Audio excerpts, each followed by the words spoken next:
supported by renewables. We now move to First Minister's questions. Question number 1, Joanne Lamont. Thank you very much, Presiding Officer. To ask the First Minister what engagements he has planned for the rest of this hugely historic day. First Minister. Well, I'll be making a parliamentary statement on Scotland's referendum, which will have the date on which the people of Scotland will be able to decide their own future. Joanne Lamont. This week, John Swinney defied the First Minister in a key policy. He actually answered a question. John Swinney said a separate Scotland would consider no currency option other than the pound sterling. That, of course, would put Scotland in a very weak negotiating position with the rest of the United Kingdom and the Bank of England if there was a yes vote with nowhere else to go. Now, Presiding Officer, you will know that I am an eternal optimist, and we all live in hope. So, in fact, I'm such an optimist that I even harbour the hope that at some point an SNP backbencher will do something other than shout to order. So, will the First Minister...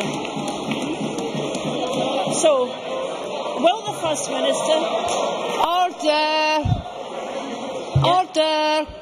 Indeed. So, will the First Minister tell the people of Scotland what is his plan B if the deal the Bank of England offers is bad for the country? Minister. I have to say, I think Joanne Lamont self-describing herself as an eternal optimist constitutes misleading this chamber.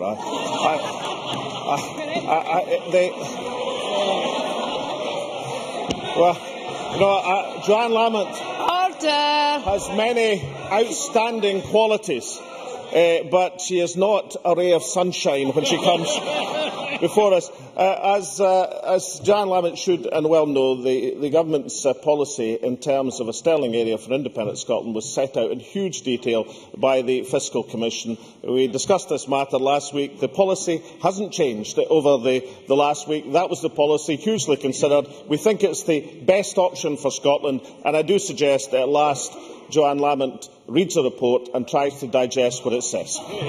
Joanne Lamont. On misleading the chamber, I think it's the First Minister who's got form in that regard and not me.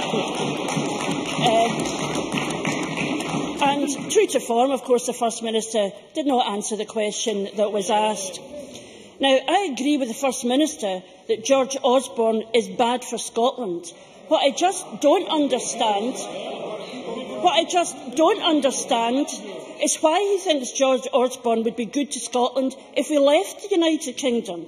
And if we look at the First Minister's negotiating skills, we should remember when Westminster offered to give him the power to hold a referendum, he said it was an attack on Scottish democracy. Then he backed down on having his own electoral commission, he backed down on having a second question, he backed down on spending limits, and then he called a climb down the historic Edinburgh Agreement. So, it is clear that the First Minister has shown his hand to George Osborne. Will he now tell the people what the Bank of England would control if there were a separate Scotland?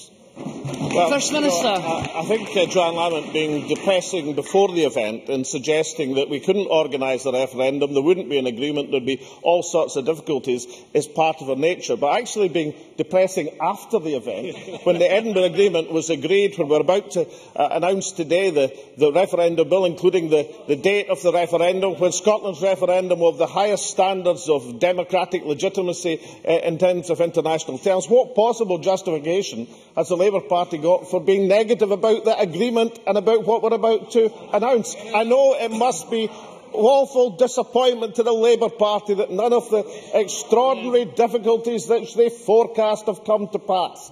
But surely, on this day, let's welcome the fact that that agreement has come forward and Scotland will have the right to choose its own future.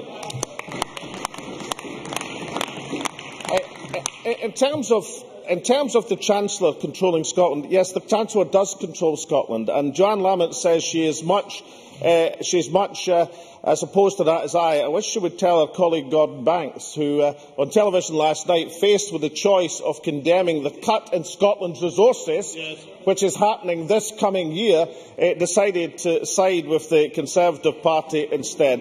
Basically, it's the difference between monetary and fiscal policy.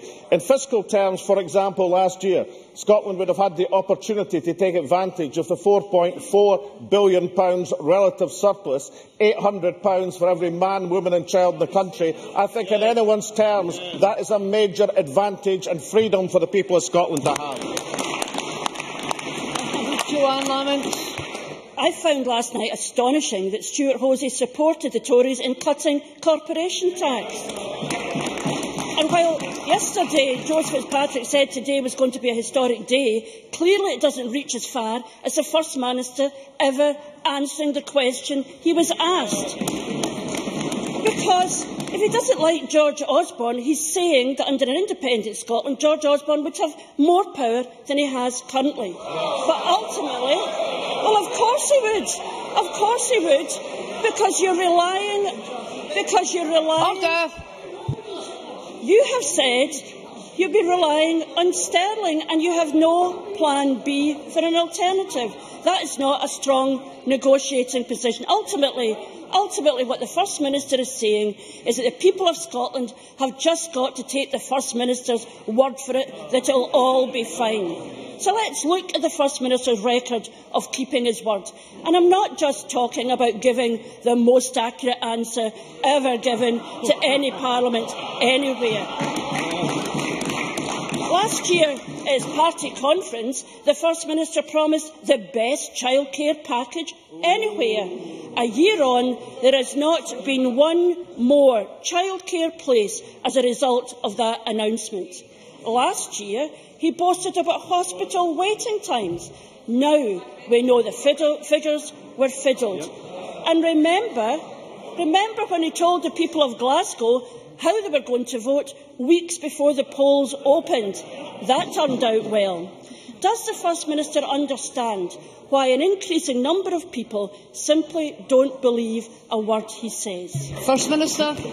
Well, I've got a whole menu to select from and a whole variety of subjects, but let's return to what I think was Joanne Lamont's question. It's about monetary and fiscal policy. Monetary policy is controlled in terms of the independent operation of the Bank of England. Fiscal policy is controlled by the Chancellor of the Exchequer. I thought that point would be well understood because the Labour Party and the other opposition parties at Westminster were arguing for a change in fiscal policy yesterday. Unfortunately, that major significant change did not come about. The big advantage of controlling our own fiscal policy is that this Parliament, on behalf of the people of Scotland, would have control over taxation and spending in an independent Scotland, including be able to mobilise the surplus of £4.4 billion in relative terms last year and put that to the advantage of the Scottish economy, or save for the future, or bring about that transformation in the Scottish economy which everyone supports. That's the advantage of controlling our own fiscal policy. I would say to Joanne Lamont, in terms of the range of policies attacked by the Labour Party and carried through by this government, she is doing nothing different from what her predecessors did in the last Parliament. Time after time they said, look, this isn't working, that's not working, yet when it came to the people's judgment 2 years ago, they looked at the incredible negativity, the lack of ambition, the lack of ideas, the lack of thought for the future of Scotland of the Labour Party. They looked at the track record, the team and the vision of this government, and they returned us here with an overwhelming majority. Joanne Lamont. Order. The First Minister then starts answering the question before the question asked him later. I asked him now about his record. I asked him about his record on waiting times and on childcare, and he starts talking about something else because, of course, there is nothing more cynical. There is nothing more cynical in government when being challenged about what is happening now is saying it will all be right at some point in the future if you could just have independence. That is cynicism. So, of course, this afternoon we will find out if the First Minister did tell Rupert Murdoch the date of the referendum first, or if you gave Rupert one of the most accurate tip-offs ever given to any newspaper proprietor anywhere. And what we'll find out is how long Scotland is to remain on pause while he tries to sell Scots a deal which Scotland rejects. For what we have now is Scotland on pause. A Scotland with 120,000 fewer students in the colleges, a Scotland with pensioners languishing on trolleys in hospital corridors. I'll try it again. A Scotland, because it is true, a Scotland with pensioners languishing in trolleys in hospital corridors for hours without treatment. A Scotland suffering from Tory cuts, which the First Minister doubles. Yes. Order. Order. A Scotland suffering from Tory cuts, which... I'll just wait until you're quiet and then I'll say it so you can hear it. It worked when I was in the classroom. There's no reason why it shouldn't work now.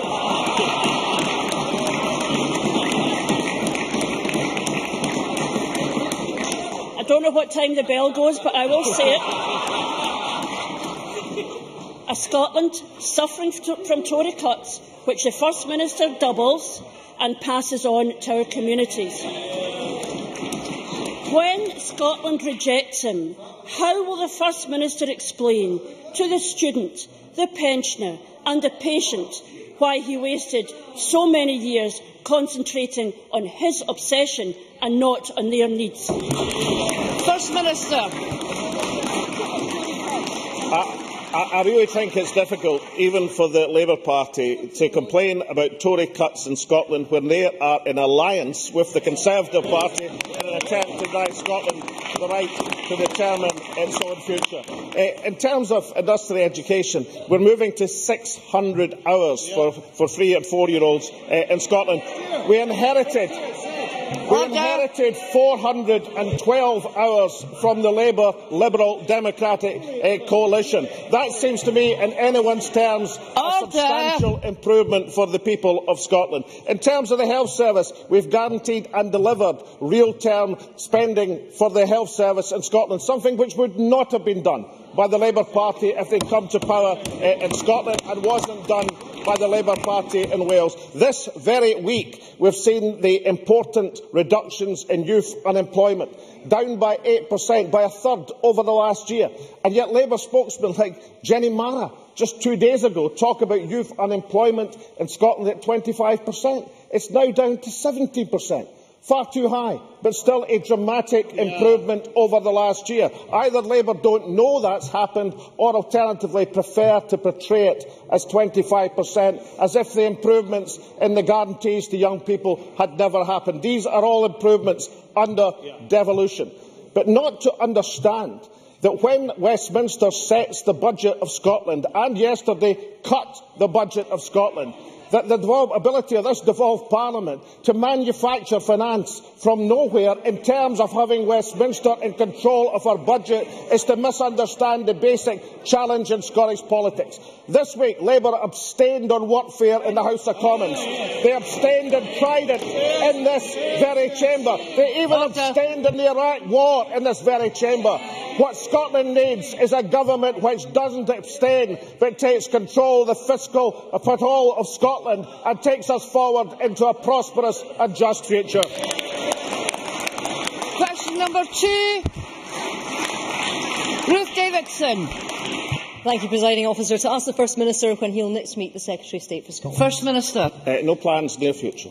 Ruth Davidson. I'd like to invite the First Minister to join me in congratulating the Chancellor for scrapping fuel duty rise, for cutting corporation tax once again to 20%, which I believe is a figure not unadjacent to what the First Minister is looking for, and for lifting 224,000 Scots out of income tax altogether. But yesterday there was a row over help in the budget for house hunters in the form of loans and equity to get people onto the property ladder. The Scottish Government has trumpeted on many occasions the £200 million that they've put into housing since the spending review.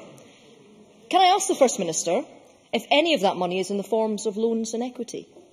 First Minister. Well, we have a loans and equity scheme in Scotland, but that is not the row that Ruth Davidson refers to.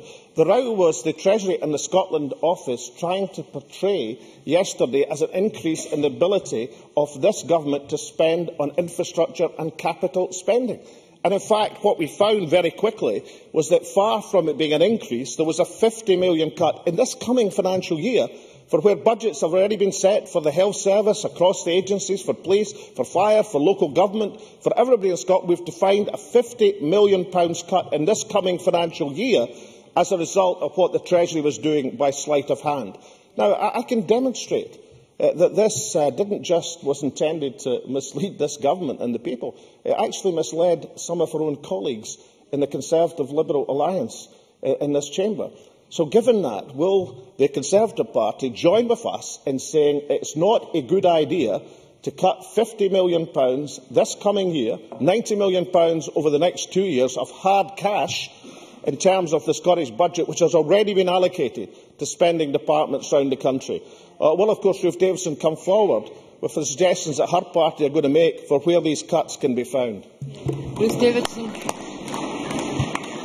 However much the First Minister complains now, however much John Swinney complained yesterday, if you add revenue and capital together, there was £176 million that came to Scotland yesterday as a result of that budget. Order! And what the First Minister was very keen to get away from was the question I asked him, which was about equity spending and loans for housing. Of the £200 million that this government has trumpeted since the spending review period, £42 million of that has been in loans and equity. In September, we heard from Alex Neil saying that increasing shared equity was good news for households and families. It would help people on moderate to low incomes across Scotland to get on the property ladder.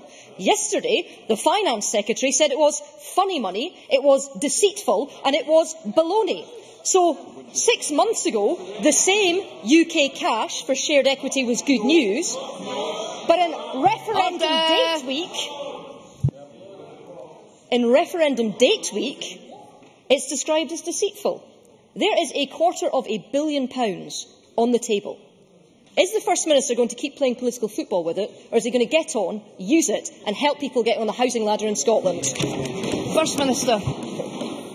Can I point out a number of things to Ruth Davidson? Firstly, in terms of the overall impact of the budget, what shows that when you consider the cuts in child benefit, child tax credit, working tax credit, housing benefit, council tax benefit, disability living allowance, employment and support allowance and child trust funds, that more than overpowers any help that's been given over since 2010 by the Westminster Government. In fact, for the bottom households, that's people 20,000 for a household of 2 adults and 2 children, the impact on these households of taking everything into account is 3.4% of their income. That's £800 per household. And I don't think that is a record. That takes into account the Liberals' claims on personal tax allowance, takes everything into account.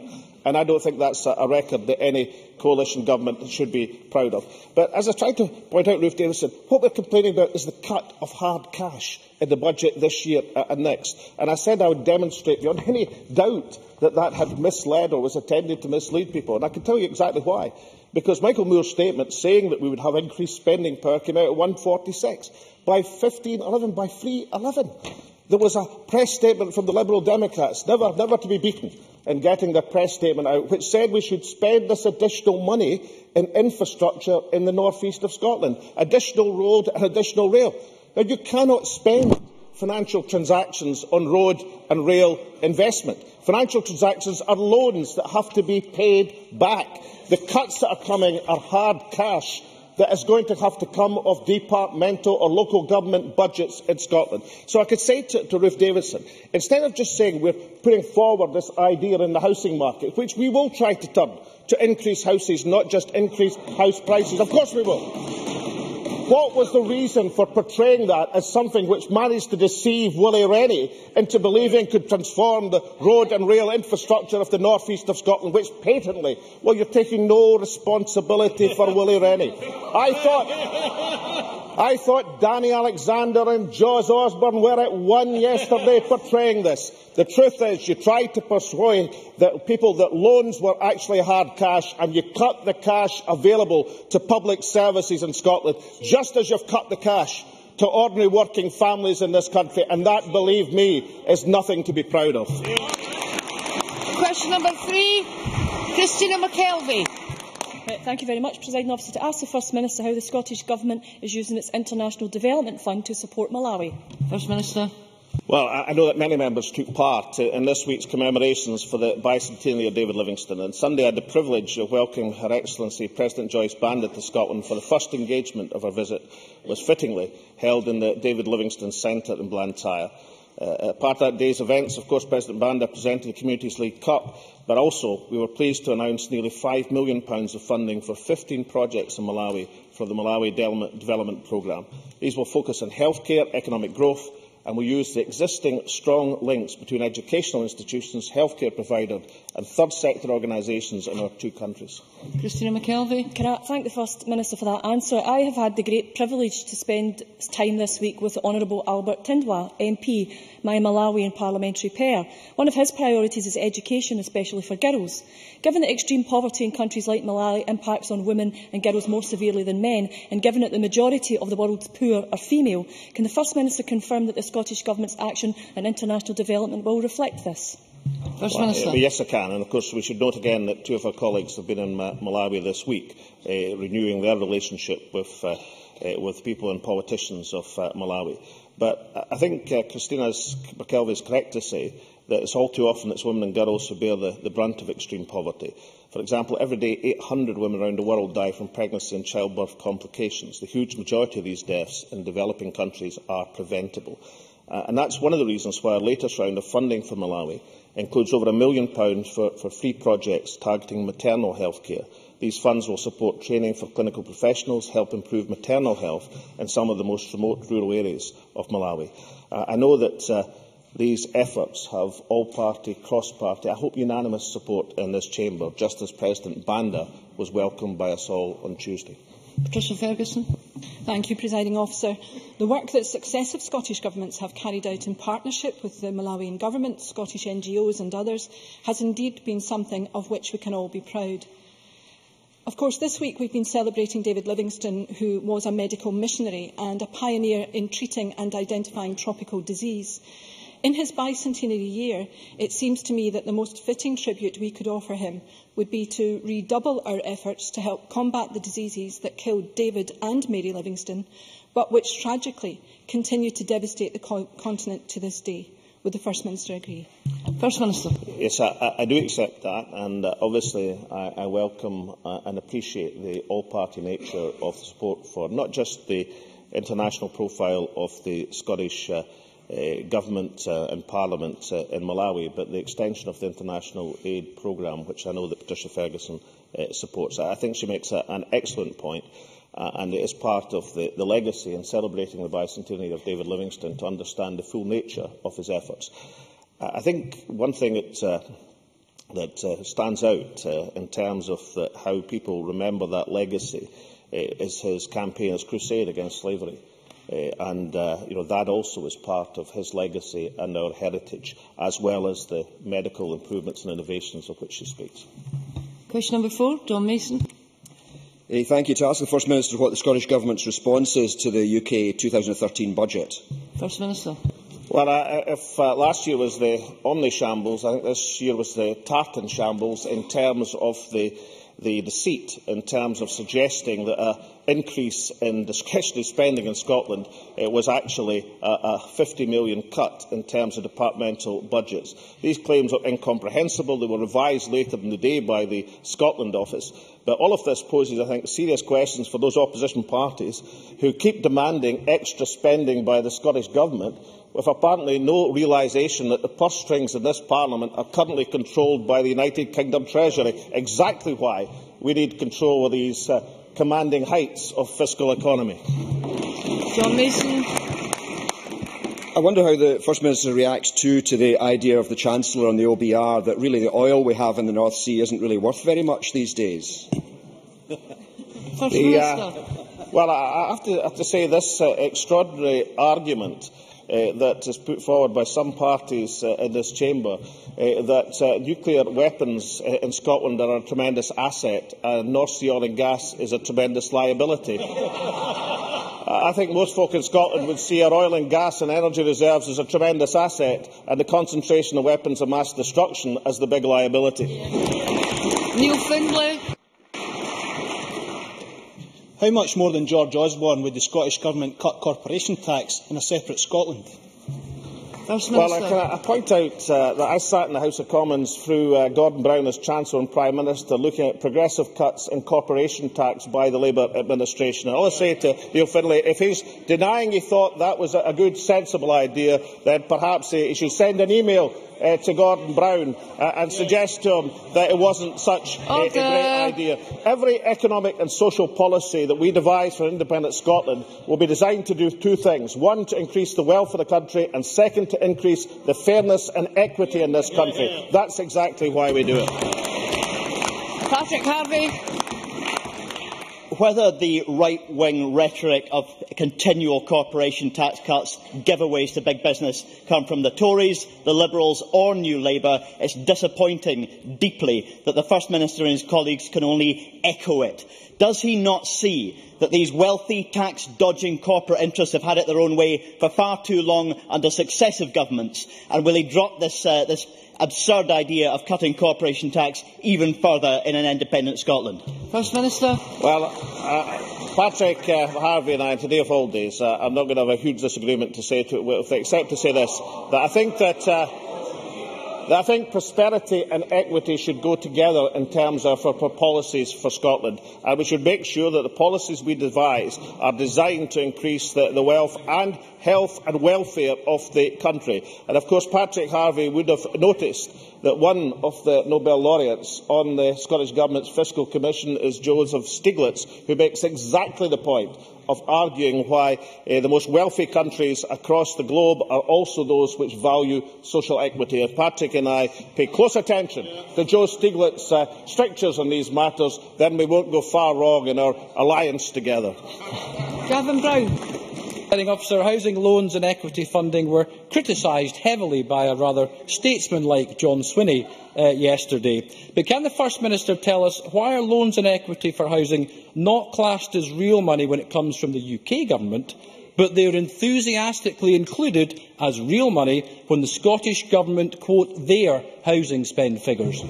First Minister. We don't pretend there's not a cut in spending when there is. And I look forward to Gavin Brown next time he's allowed to go to the front bench and tell us all the things we should spend money on. I look forward to him telling how this latest cut in the Scottish budget is going to be financed and portrayed. What we see from the Labour Party, the Tories and above all quickness from the Liberal Democrats, a tremendous anxiety to find ways to spend money that Westminster is not providing in the Scottish budget, but no enthusiasm whatsoever of telling us how we can accommodate the real term and now in monetary terms cuts that we're seeing in the Scottish budget. Failure to appreciate that basic lesson is one of the reasons, perhaps, why the unionist parties are together in not understanding the necessity, the importance, the urgency of this country having control of its own resources. Question number 5, Richard Simpson. To ask the First Minister what impact reported reductions in the number of medical secretaries are having on patient care. First Minister.